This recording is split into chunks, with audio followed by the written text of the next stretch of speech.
ನಮಸ್ತೆ ಸ್ನೇಹಿತರೆ, ಇವತ್ತು ನಾನು ರಾಘವೇಂದ್ರ ಸ್ವಾಮಿಗಳ ಒಂದು ಮೂಲ ಮಂತ್ರ ಗಾಯತ್ರಿ ಮಂತ್ರದ ಪವಾಡದ ಬಗ್ಗೆ ನಾನಿವತ್ತು ಈ ವಿಡಿಯೋದಲ್ಲಿ ತಿಳಿಸ್ಕೊಡ್ತೀನಿ.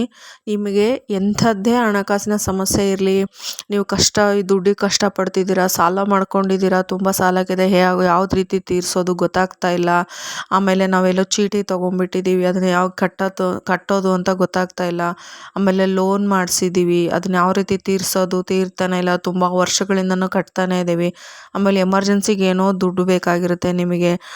ಅಂದರೆ ನಾನು ಹೇಳ್ತಿರೋದು ಲಕ್ಷಗಟ್ಟಲೆ ಕೋಟಿಗಟ್ಟಲೆ ಅಲ್ಲ, ನಿಮಗೆ ಎಷ್ಟು ಎಮರ್ಜೆನ್ಸಿಗೆ ಬೇಕೋ ಆ ಥರ.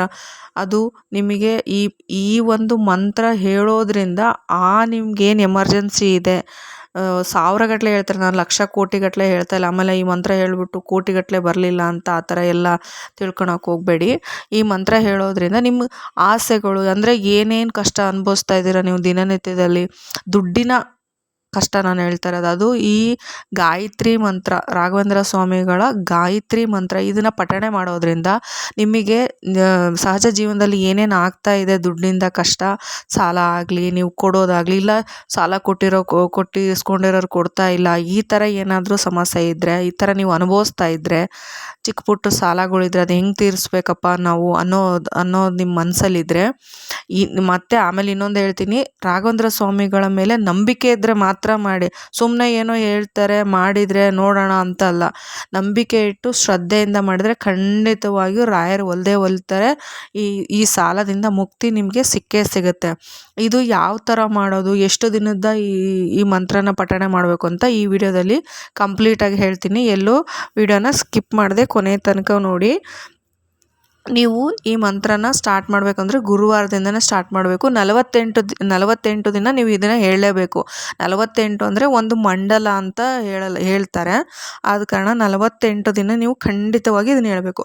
ನಿಮಗೆ ಎಷ್ಟು ಸತಿ ಆಗುತ್ತೆ, 41 ಸತಿ ಆಗುತ್ತಾ, ಇಲ್ಲ 21 ಸತಿ ಆಗುತ್ತಾ, ಇಲ್ಲ 101 ಸತಿ ಆಗುತ್ತಾ, ಎಷ್ಟು ಸತಿ ನೀವು ಹೇಳೋಕ್ಕಾಗುತ್ತೆ, ನಿಮ್ಮ ಕೆಪಾಸಿಟಿಗೆ ಬಿಟ್ಟಿದ್ದು ಅಷ್ಟು ಸತಿ ಹೇಳಬೇಕು. ನಿಮ್ಗೆ ಸಾಧ್ಯವಾದರೆ ಬರಿತೀನಿ ಅಂದರೆ ಪ್ರತಿನಿತ್ಯನೂ ಬರಿಬೇಕು. ಇದನ್ನು ಒಂದು ದಿನ ಬರೆಯೋಕ್ಕೆ ಸ್ಟಾರ್ಟ್ ಮಾಡಿದ್ರೆ ಪ್ರತಿನಿತ್ಯ 48 ದಿನ ನೀವು ಬರಿಬೇಕು. ಇಲ್ಲ ಹೇಳ್ತೀವಿ ಬರೆಯೋಕ್ಕಾಗಲ್ಲ ಅಂದರೆ ಹೇಳಿದರೆ ನೀವು ಬಾಯಿಂದ ಹೇಳ್ಬೋದು.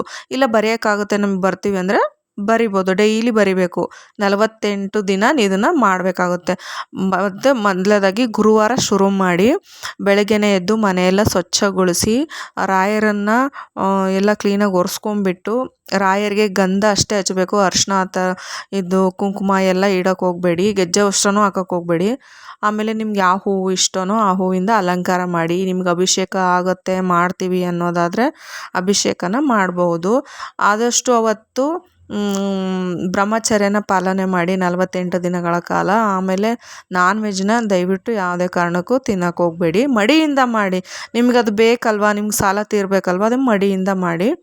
ಆಮೇಲೆ ಆವತ್ತಿನ ದಿನ ಬ್ರಾಹ್ಮಿ ಮುಹೂರ್ತದಲ್ಲಿ ಎದ್ದುಬಿಟ್ಟು ಮನೆಯನ್ನೆಲ್ಲ ಸ್ವಚ್ಛಗೊಳಿಸಿ, ದೇವ್ರ ಮನೆ ಸ್ವಚ್ಛಗೊಳಿಸಿ, ರಾಯರಿಗೆ ಅಭಿಷೇಕ ಮಾಡಿ, ದೇವ್ರ ಫೋಟೋ ಇದ್ದರೆ ದೇವ್ರನ್ನ ಕ್ಲೀನ್ ಮಾಡಿಕೊಂಡು ಎಲ್ಲ ಒರೆಸ್ಕೊಂಡು ಹೂವಿಂದ ಅಲಂಕಾರ ಮಾಡಿಕೊಂಡು, ಕರ್ಪೂರ ಗಂಧ ಕಡ್ಡಿ ಎಲ್ಲ ಹಚ್ಬಿಟ್ಟು, ತುಪ್ಪದ ದೀಪ ಅಂದರೆ ರಾಯರಿಗೆ ತುಂಬ ಅಂದರೆ ತುಂಬ ಇಷ್ಟ.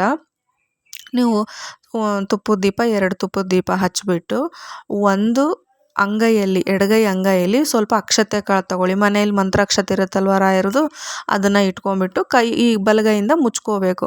ರಾಯರ ಹತ್ರ ಕೇಳಬೇಕು, ರಾಯರೇ ಸಂಕಲ್ಪ ಮಾಡಬೇಕು. ಮೊದಲನೇದಾಗಿ ನೀವು ಎಲ್ಲ ಬೆಳಗ್ಗೆ ಎದ್ದು ಎಲ್ಲ ನಿಮಗೆ ನಾನು ಏನೇನು ಮಾಡಬೇಕು ಎಲ್ಲ ಕಾರ್ಯಗಳನ್ನು ಮಾಡಿದ್ದೀನಿ, ನಿಮ್ಮ ಪೂಜೆನೂ ಮಾಡಿದ್ದೀನಿ, ನಂದು ಈ ಥರ ಕಷ್ಟ ಇದೆ, ಈ ಸಾಲ ನನಗೆ ತೀರಬೇಕು, ಈ ಸಾಲ ನೀವು ನನಗೆ ತೀರಿಸ್ಕೊಡಿ. ನಾನು 48 ದಿನಗಳ ಕಾಲ ಈ ಮಂತ್ರನ ನಾನು ನಿಮಗೆ ಹೇಳ್ತೀನಿ. ಎಷ್ಟು ಸತಿ ಆಗುತ್ತೋ ಅಷ್ಟು ಸತಿ ನೀವು ಕೇಳ್ಕೊಳ್ಳಿ. ಇಷ್ಟು ಸತಿ ಹೇಳ್ತೀನಿ, 21 ಸರಿ ಹೇಳ್ತೀನಿ, ಇಲ್ಲ 41 ಸರಿ ಹೇಳ್ತೀನಿ, 101 ಸತಿ ಹೇಳ್ತೀನಿ, ಕೇಳ್ಕೊಳ್ಳಿ. ಅಟ್ಲೀಸ್ಟ್ 11 ಸತಿನಾದರೂ ಹೇಳಿ. ಲಿಸ್ಟ್ 11 ಸತಿನಾದರೂ ಹೇಳ್ತೀನಿ ಅಂತ ನೀವು ಒಂದು ಸಂಕಲ್ಪ ಮಾಡ್ಕೋಬೇಕು. ಮಂತ್ರಾಕ್ಷತೆ ಹಿಡ್ಕೊಂಡು ಸಂಕಲ್ಪ ಮಾಡು. ಆ ಮಂತ್ರಾಕ್ಷತೆನ ಏನು ಮಾಡು, ಕಣ್ಣಿಗೆ ಹೊತ್ಕೊಂಡು ರಾಯರ ಪಾದದಲ್ಲಿ ಹಾಕಿಬಿಟ್ಟು ಮಂತ್ರನ ಸ್ಟಾರ್ಟ್ ಮಾಡಿ. ಆ ಮಂತ್ರ ಯಾವುದು ಅಂತ ಹೇಳಕ್ಕೆ ಬಂದರೆ, ಫಸ್ಟಿಗೆ ನೀವು ಓಂ ಶ್ರೀ ಗುರು ರಾಘವೇಂದ್ರಾಯ ನಮಃ ಅಂತ ಹೇಳಿ. ಆಮೇಲೆ ಮೂಲ ಮಂತ್ರ ಯಾವುದು, ಪೂಜ್ಯಾಯ ಗುರು ರಾಘವೇಂದ್ರಾಯ ಸತ್ಯಧರ್ಮಯತಾಚ ಭಜತಾಂ ಕಲ್ಪವೃಕ್ಷಾಯ ನಮತಾಂ ಕಾಮಧೇನವೇ. ಇದನ್ನು ಮಾಮೂಲಾಗಿ ಹೇಳ್ಕೊಂಡು ಫಸ್ಟಿಗೆ ಒಂದು ಸತಿ ಹೇಳ್ಕೊಂಬಿಟ್ಟು, ಈಗ ಮೇನ್ ಗಾಯತ್ರಿ ಮಂತ್ರಕ್ಕೆ ಯಾವುದು ಆಗ ಮಂತ್ರ ಅಂದರೆ ಓಂ ವೆಂಕಟನಾಥಾಯ ವಿದ್ಮಯೇ ಸಚ್ಚಿದಾನಂದಾಯ ಧೀಮಯೇ ತನ್ನೋ ರಾಘವೇಂದ್ರ ಪ್ರಚೋದಯಾತ್. ಓಂ ವೆಂಕಟನಾಥಾಯ ವಿದ್ಮಯೇ ತಿಮ್ಮಣ್ಣ ಪುತ್ರಾಯ ಧೀಮಯೇ ತನ್ನೋ ರಾಘವೇಂದ್ರ ಪ್ರಚೋದಯಾತ್. ಓಂ ಪ್ರಹ್ಲಾದಾಯ ವಿದ್ಮಯೇ ವ್ಯಾಸರಾಜಾಯ ಧೀಮಯೇ ತನ್ನೋ ರಾಘವೇಂದ್ರ ಪ್ರಚೋದಯಾತ್. ಇದನ್ನು ನೀವು 48 ದಿನ ಹೇಳಬೇಕು. 21 ಸತಿ ಆಗಲಿ, 41 ಸತಿ, 48 ಸತಿ, ಇಲ್ಲ 101, 108, ಇಲ್ಲ 1000, ನಿಮ್ಗೆ ಎಷ್ಟಾಗುತ್ತೋ ಅಷ್ಟು ಅಂದ್ಕೊಂಡು ಇದನ್ನು ಡೈಲಿ ಹೇಳಬೇಕು 48 ದಿನ. ಆದರೆ ಸಾಯಂಕಾಲ ಮಠಕ್ಕೆ ಹೋಗಿ ಬನ್ನಿ, ಇಲ್ಲ ಅಂದರೆ ಪರವಾಗಿಲ್ಲ, ನಿಮ್ದು ಏನಿದ್ರು ಕೆಲಸ ಕಾರ್ಯಗಳು ಮಾಡ್ಕೋಬೇಕು. ಆದರೆ ಒಂದಿನನೂ ಬಿಡದೆ 48 ದಿನ ನೀವು ಇದನ್ನು ಕಂಪಲ್ಸರಿ ಮಾಡಬೇಕಾಗುತ್ತೆ. ಮಾಡಿದ ಮೇಲೆ ನಿಮಗೆ ನೋಡಿ ಒಂದು ಪವಾಡನೇ ನಡೆಯುತ್ತೆ. ಅದು ಯಾವ ರೂಪದಲ್ಲಿ ಬರ್ತಾರೋ ಹೆಂಗೆ ಬರ್ತಾರೋ ಗೊತ್ತಿಲ್ಲ. ರಾಯರು ನಿಮಗೆ ಬಂದು ನಿಮಗಿರ್ತಕ್ಕಂಥ ಸಾಲನೆಲ್ಲ ತೀರಿಸ್ತಾರೆ. ಅದಕ್ಕೆ ನಾನೇ ಉದಾಹರಣೆ, ನಾನೇ ಗ್ಯಾರಂಟಿ. ನಾನು ಈ ಮಂತ್ರನ ಡೈಲಿ ಮಲ್ಕೋಬೇಕಾದ್ರೆ ಹೇಳ್ತೀನಿ. ಮಾಮೂಲಿ ಒಂದು ಮೂಲ ಮಂತ್ರ ಮತ್ತು ಗಾಯತ್ರಿ ಮಂತ್ರ ಡೈಲಿ ಹೇಳ್ತೀನಿ, ಹೇಳಿನೇ ಮಲಗೋದು ನಾನು. ಈ ಮಂತ್ರನ ಕೊನೆಯಲ್ಲಿ ಹಾಕಿರ್ತೀನಿ, ಅದನ್ನು ನೋಡ್ಕೊಂಬಿಟ್ಟು ಈ ಮಂತ್ರನ ಸ್ಟಾರ್ಟ್ ಮಾಡಿ. ಇದರಲ್ಲಿದೆ ಮೂಲ ಮಂತ್ರ ಬರೆದಿದ್ದೀನಿ. ನಿಮಗೇನಾದರೂ ಅದು ಹೇಳೋಕ್ಕೆ ಬರಲಿಲ್ಲ ಅಂದರೆ ಒಂದು ಸ್ಲಿಪ್ಪಲ್ಲಿ ಬರ್ಕೊಂಬಿಟ್ಟು, ಇಲ್ಲ ಸ್ಕ್ರೀನ್ಶಾಟ್ ತೊಗೊಂಡು ಮೊಬೈಲಲ್ಲಿ ಇಟ್ಕೊಂಡು ಅದನ್ನು ನೋಡ್ಕೊಂಬಿಟ್ಟು ಡೈಲಿ ಹೇಳಿ ಆದಮೇಲೆ 48 ದಿನ ಆದಮೇಲೆ ನಿಮಗೆ ರಿಸಲ್ಟ್ ಬಂದಿದೆ ಅಂತಂದರೆ ಪ್ಲೀಸ್ ದಯವಿಟ್ಟು ನನ್ನ ಕಮೆಂಟ್ ಬಾಕ್ಸಲ್ಲಿ ಬಂದುಬಿಟ್ಟು ಕಮೆಂಟ್ ಮಾಡಿ. ಈ ಥರ ಆಯಿತು ಅಕ್ಕನೋ ಮ್ಯಾಮು ಏನೋ ಒಂದು ಅದನ್ನು ಹಾಕಿ ಮಾಡಿ ನೋಡಿ, ಖಂಡಿತ ಮಾಡಿ ನೋಡಿ. ನಿಮಗೆ ರಿಸಲ್ಟ್ ಸಿಕ್ಕೇ ಸಿಗುತ್ತೆ. ನಿಮ್ಗೆ ಏನಾದರೂ ದುಡ್ಡು ಬರಬೇಕು, ನಮಗೆ ಎಮರ್ಜೆನ್ಸಿ ಅಮೌಂಟ್ ಬರಬೇಕಂದ್ರೂ ಮಾಡಿ. 1000 ಗಟ್ಟಲೆ ಯಾವುದಾದ್ರೂ ಬೇಕು ಎಮರ್ಜೆನ್ಸಿ, ನಮ್ಮ ಕೈಲಿ ಈಗ 1000, 2000, 10,000 ಬೇಕು, ನಮಗೇನೋ ಅವಶ್ಯಕತೆ ಇದೆ, ಹೆಂಗಾದರೂ ಕೊಡು ರಾಗಪ್ಪ ಅಂತ ಕೇಳ್ಕೊಂಡ್ರೆ ನಿಜವಾಗ್ಲೂ ರಾಗಪ್ಪ ಅವಶ್ಯಕತೆ ಇದ್ದರೆ ಕೊಟ್ಟೇ ಕೊಡ್ತಾರೆ.